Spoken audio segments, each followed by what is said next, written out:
Hey, Joe here from Home Studio Corner. I'm going to show you two delay settings that I love to use on guitar and in mixing. Even if you're not a guitar player, you should incorporate these into your mixing workflow and make these two of your go-to delay sounds. This first one is something I use on vocals all the time, arguably to a fault. And then I was watching a rig rundown of the Black Keys, so Dan Auerbach, the guitar player, singer for Black Keys. He runs a 3-amp setup with all the amps going all the time, but one of the amps has a tape delay in front of it. So that's always on, doing a slapback delay. Slapback is one of my favorite sounds on vocals and lately on guitar as well. Let me show you what it sounds like and I'll show you how to quickly set it up. So here's the guitar tone without the delay.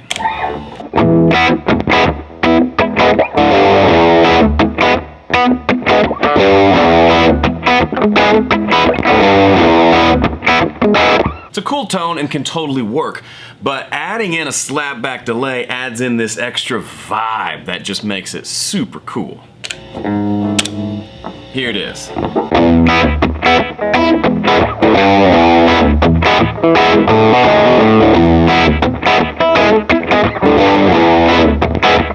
So if you're not familiar with slapback delay, it's literally kind of like the sound of if you were in a big hall and you played your guitar and the sound would slap back from the back wall. It's kind of that idea. It's a very short delay with just one repeat. So here's what that sounds like without me playing, just so you can hear the delay. You hear that second da-chick, da-chick? That's the sound. If I turn it off, turn it on. So it gives every note this kind of space around it that's different from like reverb. It's really different from anything else you can create, but it gives it this little bit of a vibe. Here's what it sounds like on maybe something a little cleaner sounding.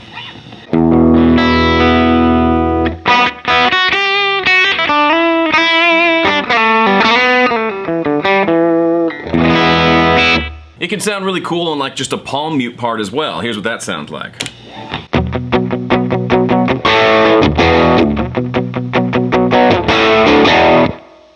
Here it is without. Here it is with. It's a little messy and a little dirty, but for a lot of stuff it can work really well. Now, I use that exact same sound on my lead vocals all the time, and I love it. Let me show you quickly how to set it up. Now, I happen to be doing it here on my pedal board with a deluxe Memory Man, but you can do this in any analog plugin that you have, any analog pedal that you have. It's super simple. First thing to do is turn your feedback all the way down. So if your plugin has a regeneration feature or a tails feature or a intensity feature, whatever that is called, usually it's called feedback. Turn that all the way down. We don't want the delay repeating at all. We want one repeat. Next, set the delay to somewhere around 100 milliseconds. In the plugin, it's super easy to do a lot of times. You just type in 100 or turn the dial until you get to 100 milliseconds. On pedals, it's a little more, you have to do it by ear, but I just like it to come back where it doesn't sound like it's a timed delay. It's just kind of a ba-ba, ba-ba, like this. Ba-da, ba-da, ba-da. That's roughly what I'm looking for. And then set your mix knob, if it's a pedal, to somewhere where you're getting maybe 25% delay and the rest is the full signal. If you're doing this in your DAW, then you'll just use this as a normal send and return. 100% of the signal on the vocal track, and then you're hearing the delay signal over here on the delay track. My second favorite type of delay is an overused delay on guitars, but it can also be really cool in mixes, and that's a dotted 8th note delay. So a typical delay, let me just show you really quickly what a typical delay can sound like. Let's tap in a tempo of ba, ba, ba. So using the same settings we use for our slapback with just one repeat, it sounds like this. So we turn up the blend a little bit. Now we can turn up the feedback to get more repeats instead of just one.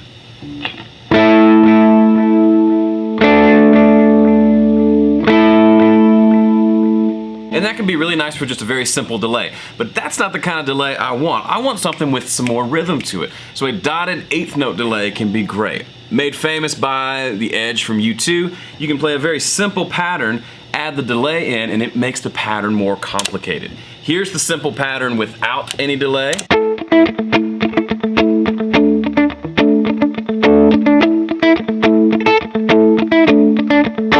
Here it is with the delay.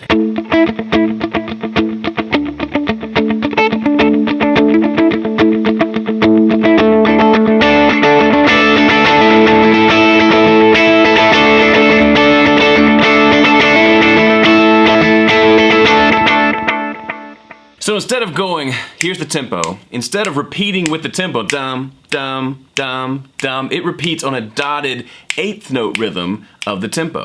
So it goes, ba, ba, ba, ba, ba, ba, ba, ba. Almost a triplet, the two are very similar, but it hits on these offbeats. So you can play a very straight pattern, and then the dotted eighth note will make it go very, very cool. I've done this in mixing before on a very simple synth track that's just going boop, boop, boop, boop, boop, boop. You add a dotted eighth note on top, and now it goes it starts doing this kind of dancing thing and gives it some energy that maybe wasn't there before, and the track might need it. The way to set this up is super simple. If you're recording in a set tempo inside your software, open up any delay plugin, and most of them will have the option to set the delay to quarter note, half note. You're gonna wanna pick dotted eighth note. That looks like a little note with a tail on it, and then a dot next to it. That's dotted eighth. Then set the feedback to fairly high, where you're gonna get 2 or 3 repeats back, so you can hear those repeats. That's a part of what makes it magical. And then the blend, you probably want more delay than you would with a slapback. Whereas the slapback was more in the background, this kind of delay you want more in the foreground. If not exactly the same volume as the dry signal, fairly close, because it's gonna give it that extra vibe. There you go, 2 delays you should add to your next mix in some way and see what it does. You can add these to really any track. Any track could be cool. And you could even just do it on like a snare drum. I've done that before. Both the slapback and the dotted eighth note can add this cool rhythm. It's a great way to add some creativity to your work as the mix engineer and not only as the guitar player. Thanks so much for watching. If you liked this, be sure to subscribe and check out the rest of my channel for other fun stuff that'll help you make better music. Thanks for watching. See ya.